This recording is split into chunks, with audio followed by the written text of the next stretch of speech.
declaration and communique which we have received today from Ayatullah al-Uzama Sayyid Abul Qasim al-Khuy Damadillah al-Sharif. He says that he has now appointed a committee of 8 ulama within Najaf and Karbala to rule and look after the affairs of Najaf and Karbala in this period of transition. These ulama will be responsible for general welfare of the mu'mineen in Karbala and Najaf, and they will take care of their welfare and social needs, and they will also try their level best to protect the utilities available in Najaf and Karbala. So Ayatullah Khuy has appealed to all mu'mineen to pray that inshallah the hands trying to get nearer to Najaf and Karbala are cut off forever, and that mu'mineen and mu'minat are safe. Yesterday Saddam Hussein threw 2 scuds on Najaf and Karbala, with the result that we have had death of 2,000 mu'mineen in Najaf alone, and those who took part in some shelter on the road to Karbala from Najaf thinking that they will be safer there, all of them have been killed. In the meantime, we know only this much, according to the news that we have received today, that the control in the south of Shia rebels, as they are called, is complete, and many members from the army of Saddam and even Republican Guard, as they are called, have now joined mu'mineen and are now facing and fighting Saddam. Well, this is the news, and we have also been told that there was a prison near Kumail. Those who have gone to Ziyarat will remember that when we go to Kufa, on our way there is a mazar of Hazrat Kumail, which has now recently been built. It was not a built one, it was a very simple grave. Now, alhamdulillah, it has been properly built by certain mu'mineen from Kuwait. Somewhere for nearly 2 to 3 days, voices were heard, but it was difficult to detect how to get into that prison and where was the door. Voices of mu'mineen interred and imprisoned in that particular prison in Kumail were being heard, but it was difficult to find the door and the gate. Alhamdulillah, that door has been now found, and all the prisoners from that have been released. But the description of the prisoners as they came out one after the other is such that I cannot describe from Mimbar, because when I myself read it, it really shook me, and we can't withhold our tears, the way they were kept there and the way Allah has saved them, and may Allah save all mu'mineen. We do not have any further update except that the fighting is still on, and now the fighting has already begun in Hilla, and Hilla is in our control, which is near Najaf, and within Baghdad from 3 areas, Dawra and Al-Thawra and other places, it has already begun. Now let us see what happens next, but the hands of Allah subhanahu wa ta'ala are always strong, and we have got to pray for them day in and day out, that this month of Ramadan, inshaAllah, should be a month of release and relief for mu'mineen in Iraq. This is the update as we received, and if there's anything important, I will let you know. But because I was asked by Ayatullah Al-Khuy's communique to convey this, I have conveyed this to mu'mineen. This has been now given to us in Arabic, and this afternoon I received the translation, which I will hand over to the Jamaats so that they can display it on the notice board. About Siyam, there are 2 or 3 aspects which have remained unexplained. One, if someone, as I said yesterday, if someone goes into water and is merged, and his head also goes into it, either by diving or by entering into water and then gradually getting submerged, the fast is batil. But now the question is, if somebody pushes you, I said yesterday that if somebody pushes you, helplessly you are in water and you are submerged, fast will not be batil.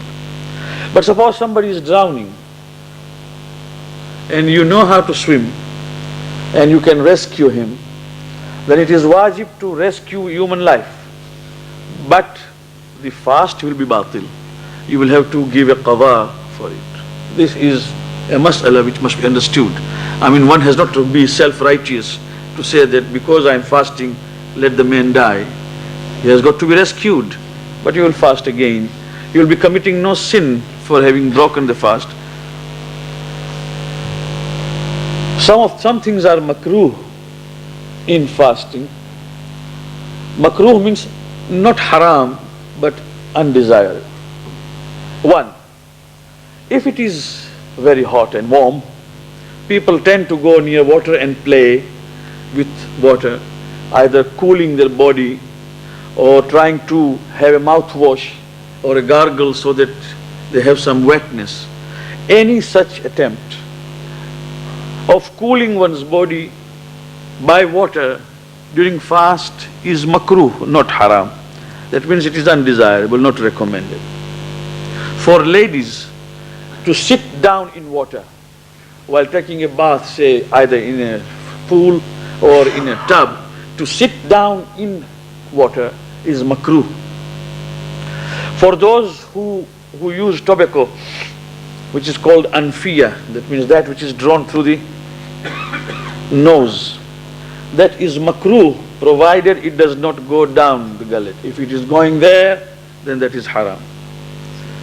But Ayatollah Hui has ruled that any medicine put through the nostrils or through the eyes, which can be felt here, is not haram to use, but it is makruh to use. So that means the fast will not be batil. If you put some drops into your eyes or your nostrils, and you may feel here some of its taste, that will not make your roza batil, it is makruh. To use perfume is not makruh. People have a tendency to think that itr or perfume is makruh. No, it's not makruh. What is makruh is to sit down for the sake of having what we call a sort of that mental fatigue which we have in fast. We would like to release ourselves, and sometimes we take even an apple and smell. We know it is haram to eat while we are fasting, but at least dil ko khush rakhne ko ghalib ye khayal acha hai. But inshallah after a few hours I will eat it with that thought. If somebody is just having a fragrance of it, or for that matter any fragrance, then that is makruh. But otherwise, applying of perfume for namaz especially, which is mustahab, is not in any way makruh in fast. Well, after all these things, there is one particular aspect, and that is ahkam al-safar. Now, I cannot take everything together tonight, but I'll explain few aspects. First, when you are in your city, in the town or city you live, like this in London, then if you are traveling, according to Sharia, the travel does not begin at home, from home. There is a had, which is called had-e-tarakhus, means there is a limit which you must reach first before you can be called a traveler. Now that limit could be, suppose I am traveling to Birmingham, then that should be somewhere outside when I reach motorway. Then I know that now I have reached had-e-tarakhus, and I cannot even hear the adhan of or see the town houses or anything. I am now on my road, which is had-e-tarakhus. Or at the airport, you are still in London. Unless you are airborne and gone, you are not in had-e-tarakhus. Why I say this is that some mu'mineen think that because they are traveling tomorrow morning, for example, They can start with a good breakfast. They cannot. There cannot be a breakfast at home for mu'mineen who are, for example, living in the town. Say, Watan is London. Now traveling is certain, but you cannot start with the breakfast in the morning. You cannot break your fast because you are still not musafir. You are a musafir when you reach Hadd Tarakhus. And if you have then traveled, then after that, return and going should be 28 miles minimum.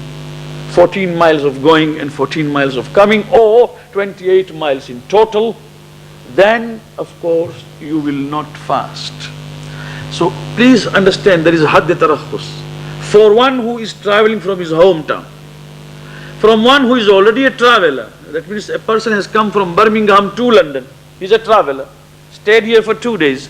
For him the traveling will begin from here, from the house in which, or Musafir Khana or a hotel where he keeps, because he is already a Musafir. But we sitting here in this hometown, we are not Musafir till we reach Hadd Tarakhus. Second thing, a Musafir in Sharia is one who lives at a place for less than 10 days. If I go to Peterborough or Birmingham and I'm going to stay there for a night or 2 or 3 days, say less than 10 days, then I am a Musafir there, and Musafir does not fast. It must be 10 days complete. Niyat must be made from the beginning. I'm going to stay here for complete 10 days, then one can fast. Otherwise one cannot fast. So the order of fast and qasr namaz go together. But to put it very simply, because other details will come later, if anybody wants to travel in the month of Ramadan, on that particular day, if he travels after Dhuhr, then his fast is valid. He does not have to break it. He cannot break it. Say Dhuhr here is about 12:15 or 12:20.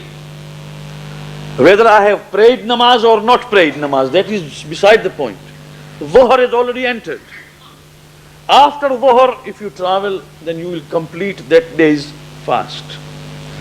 But if you have to travel by any chance before Dhuhr, then when you have reached Hadd Tarakhus, that means the limit, and over, then you can break the fast, and there will be no fasting anyway on that day if you are traveling before Zawal.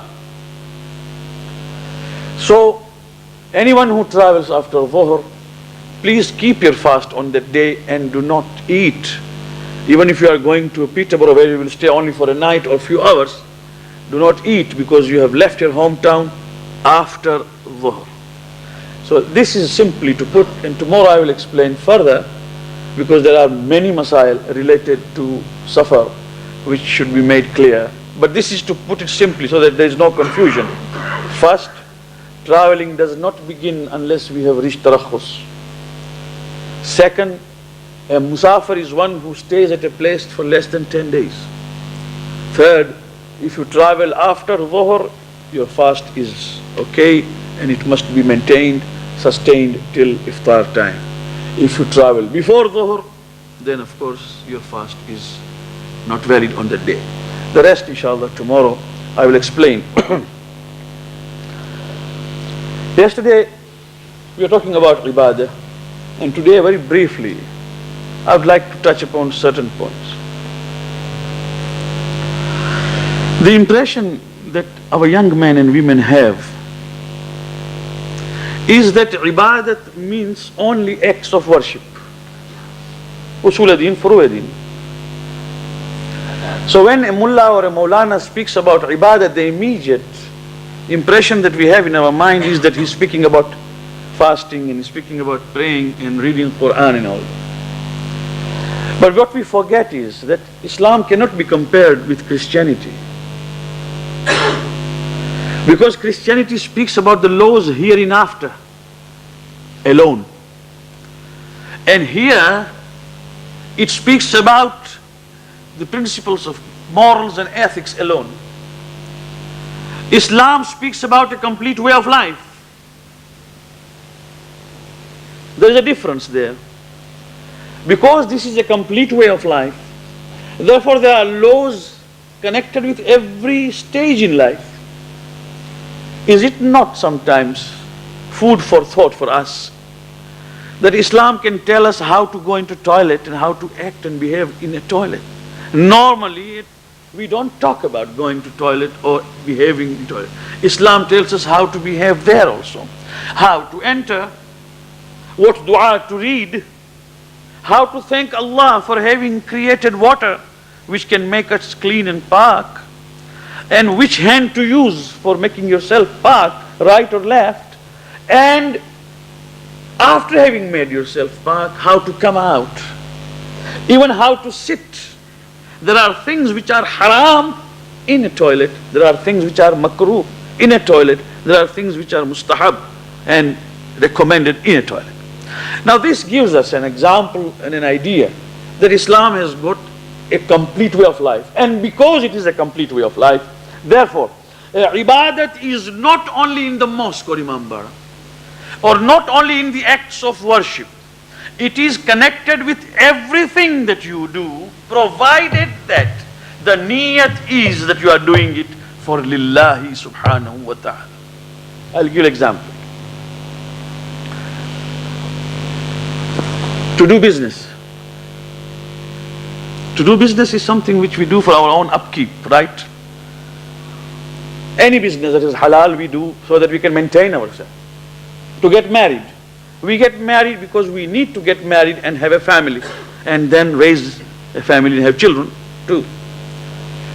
Apparently and ostensibly, this is for our own need. Allah subhanahu wa ta'ala says, you can convert this into ibadah, so that for every act that you do in your business, I will give you thawab. And you can convert your married life into ibadah, so that you're coming back into the home, meeting with your own family, your own children, your treatment with your in-laws, your wife will become ibadah. You just change it slightly to fit into the dictates and guidelines of Allah. I give an example, and this is actually true, but it makes people laugh, but it is not a laughing matter. There was a Maulana behind whom one mullah stopped praying namaz-e-jamaat.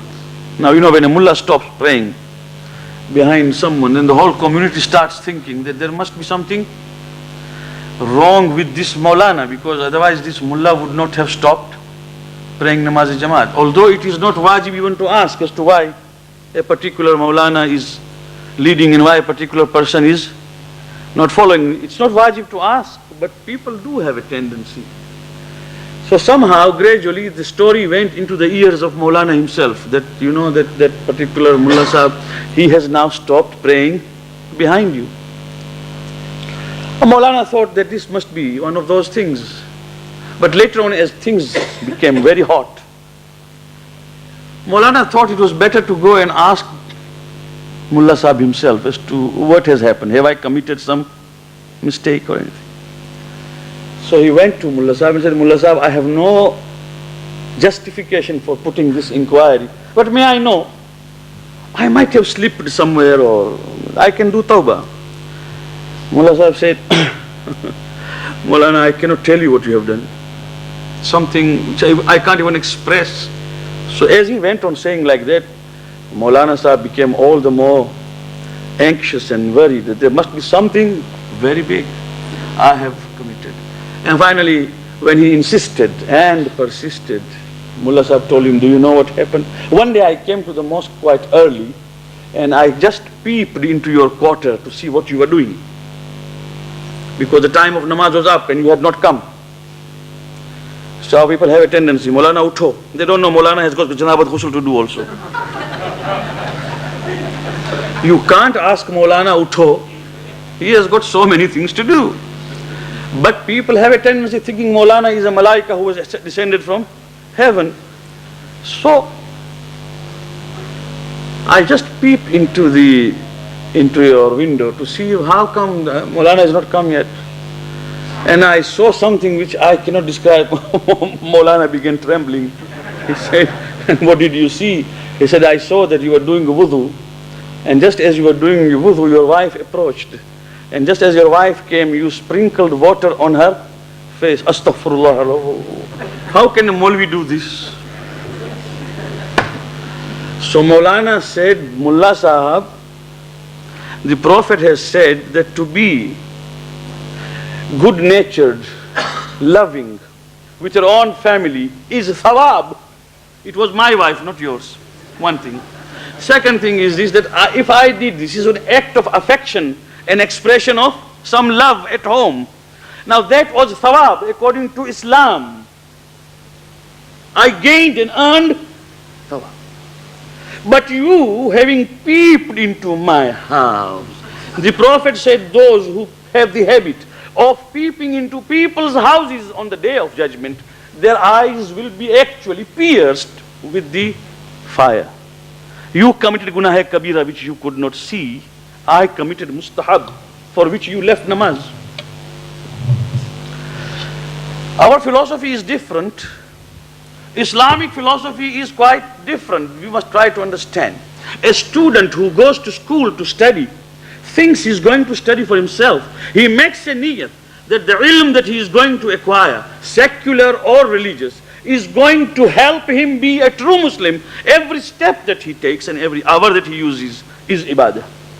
And so the Prophet said, a trader, a businessman who acts within the limit of Sharia and for Allah subhanahu wa ta'ala, that he will do this so that Allah subhanahu wa ta'ala's orders may be followed, then every hour that he spends is ibadah. If this is understood, then now it is very easy. Convert things into ibadah. Convert it into ibadah.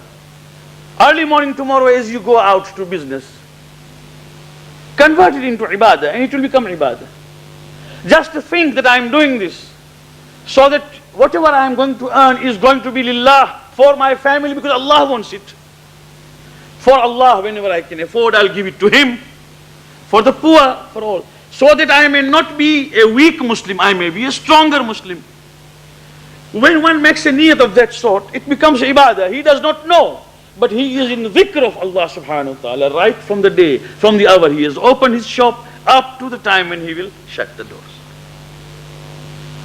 It's so simple. Going home, from here, now that we are going home, inshallah ta'ala, it will become ibadah. Provided we go like angels and don't go like Malakul Maut. Right? So things can change. Just now, once the majlis is over, when we will talk to each other, one Muslim smiles towards another, one handshake, one listening to somebody's need, one good answer is an ibadah, which we have forgotten. What we thought was that ibadah was only on musalla. So the life changes. And the month of Ramadan is also for that reason an exercise where we are told to control our emotions and passions so that we become good Muslims, so that everything becomes ibadah. Now, because there was a time in our society when anyone who did 2 sajda more than usual was called abid. Abid. Mr. So-and-so is abid. Abid means he does 2 sajda more or reads 1 dua more. Abid. Abid means worshipper. But that is not true. Every one of us is abid. And actually, we were trying to taunt that man because a man is useless. He comes to mosque 11 o'clock, has got no business to do, therefore he is abid. Abid are those people who are useless members of society. Astaghfirullah Rabbi wa atubu ilayh. Surah Al-Imran, Quran says, Alladhina yadhkuruna Allah qiyaman wa qu'udan wa ala junubihim wa yatafakkaruna fi khalqis samawati wal ard subhanaka ma khalaqta hadha batila subhanaka wa qina adhab Rabbana ma khalaqta hadha batila subhanaka wa qina adhab an-nar. Those people who, when they stand, sit, or they are on their sides, that means sleeping, they remember Allah subhanahu wa ta'ala, and then they think in the creation of the heaven and the earth, and then they say, Rabbana, O our Lord, ma khalaqta hadha batila, you have not created this useless. That means in ibadah, there is a thinking individual, not a useless individual. An individual who says, Rabbana ma khalaqta hadha batila. Ya Allah, you have not created this all useless. And that is the reason why a Prophet said, the first step towards successful ibadat is at-tafakkur. Think. Hazrat Isa alayhi salam once passed through bazaar. You know what happens in a bazaar. If you have not seen, I wish you had seen somewhere the bazaar of speculation, you know, what they call, Satta Bazaar. You just stand there for half a minute. You will sometimes doubt that people have gone mad. What are they doing? Diya. See? And in that diya, somebody makes a turnover and somebody makes an overturn. Yes?